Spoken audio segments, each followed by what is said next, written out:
Today we'll talk about why countries in the Pacific region are forced to pick a side, and it's going to be a decision that will change their nation forever.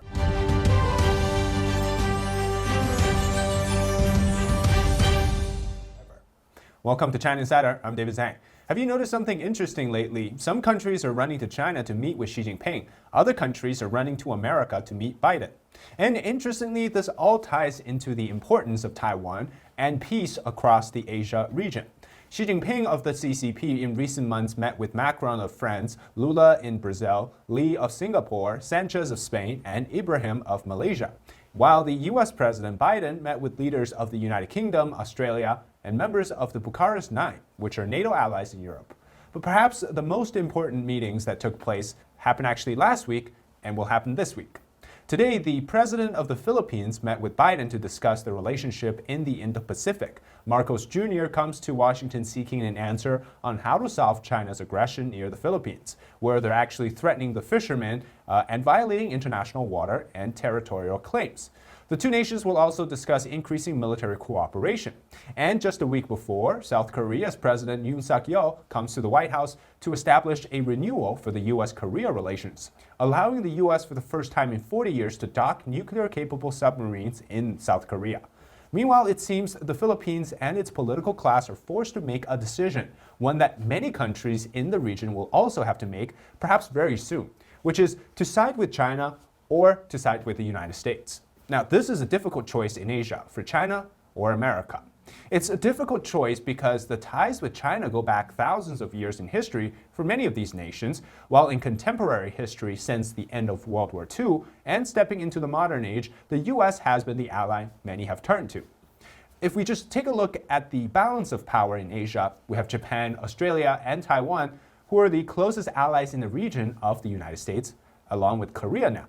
And China's growing ambition in the region, prolonged violations of sovereignty, and the general threat of world domination is pushing smaller countries to choose. The choice is difficult because usually China offers immediate and very big economic incentives with what the Chinese Communist Party calls win-win conditions. Now, China has built up pseudo-alliances in a way over the years because they were able to offer economic power, incentives to drive countries to show their allegiance to China. But these are rather fragile when things come to war. They're very lucrative economic deals, but very fragile political deals. China wishes to use economic incentives to silence nations that would speak on China's aggression. Instead, they're forming a lot of these people who are like bystanders or on the fence about which side to choose. And that's a big problem. Meanwhile, to ally with the United States means that they have to show clear alliance in terms of allowing them to set up defense bases or form defense security pacts. But they may not be getting an immediate or worthwhile investment that can drive the country's economic development. And for many of these countries in Asia, development is actually the forefront issue. For the most part, what is really important is the alignment of values. Now, Asia is a country or is a continent of many countries with vastly different values of freedom, religious beliefs, and views on people. For the United States to exert its influence in the region, they have to somehow find common ground. For example, like freedom of speech, freedom of free market economy, religious freedom, and such. These ideas, they have to be so fundamentally contradictory to that what is offered to the CCP, which are freedom of nothing and the violation of human rights, persecution of religion, then that they can recognize there's a common way to align with the United States. It may not be the way of society, it may not be the economic power, but that of human values. And specifically in Southeast Asia, where when we talk about development as the forefront for many nations, how does money play a factor in it? Well, for the longest time, it has worked in China's favor. But now, because of China's aggressions, the captivation of these countries can no longer stay as stable as China wants them to be. China, however, has increased its aggression in the South China Sea and around the Taiwan Strait, such as militarizing the islands in the South China Sea against international law, and that directly threatens countries like the Philippines. The aggression has been capitalized on by the United States to boost its ties within the region. Now, peace to conflict over Taiwan is another factor. And I think perhaps the bigger factor going forward for what many countries is inevitably going to be involved in for that potential conflict, especially in Asia. The threat of the CCP invading Taiwan is actually a mirror reflection of the pre-invasion in Europe before February of 2022. Before Putin launched the attack on Ukraine, Europe was uncollected. It was disorganized in its policy toward Russia. For example, some countries like France and Germany relied heavily on Russian energy as import. For whatever reason, though, it all vanished after Russia invaded Ukraine. And that same fear exists in Asia today.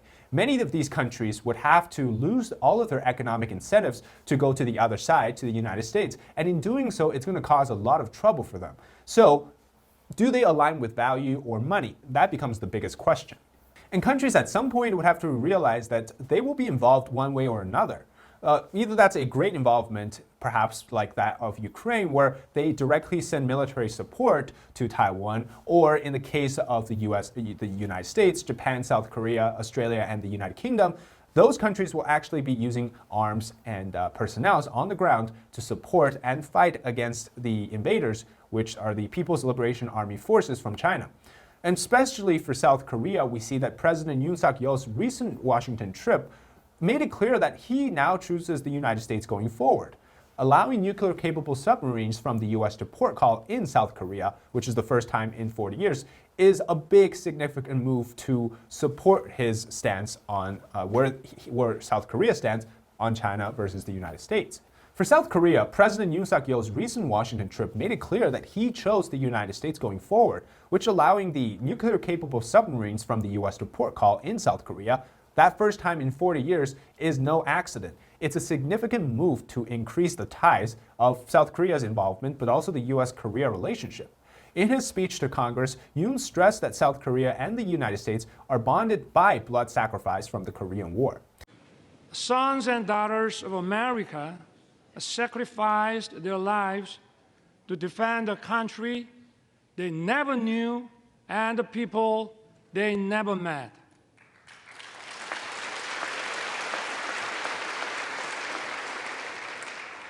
In the Battle of Lake Zhang alone, 4,500 American service members lost their lives.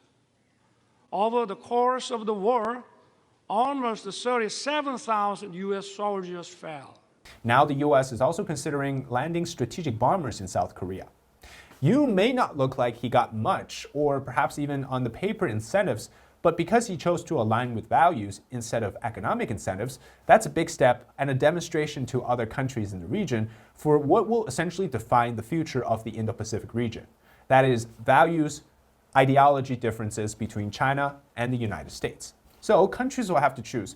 Do they align that of more with China or more with the United States? So the question now becomes, what will the Philippines choose? Well, from the recent months, we see that China's aggressive actions against the Philippines, especially when it comes to the fishermen, the illegal claims of the South China Sea, its longtime issue in the region, and essentially what they've done is push the Philippines closer to the United States. In an unprecedented statement from the U.S. government, it says, quote, "The United States stands with our Philippine allies in upholding the rules-based international maritime order and reaffirms that an armed attack in the Pacific, which includes the South China Sea on Philippine armed forces, public vessels, or aircraft, including those of the Coast Guard, would invoke U.S. mutual defense commitments under Article 4 of the 1951 U.S.-Philippines Mutual Defense Treaty." What that tells us is that for the first time, we hear a strong word comment from the United States of what is essentially a NATO-like mutual defense pact, and that is to protect the freedom of navigation and the sovereignty of the Philippines' territorial water. Similar NATO-like mutual defense treaties have also been happening between the U.S., Japan, and South Korea. And both South Korea and the Philippines, I think, are making the right move to side with the United States in the conflict because we all know that the aggressors never win. And we're discovering the relationship in the past with the United States. So as allies in war and now allies in peacetime, I think that along with Japan, Taiwan, and South Korea, and the Philippines, who formed the first island chain, everybody along that imaginary border will play a key role in stopping China's military expansion into the greater Pacific. By aligning with the United States in containing China's aggression, the Philippines and South Korea, they would be joining a list of countries that choose value, freedom, and the ideological opposition to communism. So I hope that for the rest of Asia, they will see the demonstration by South Korea and the Philippines declare that they will also follow suit, to side not with the aggressor who's trying to change the status quo in the region, but to side with the one who will maintain peace.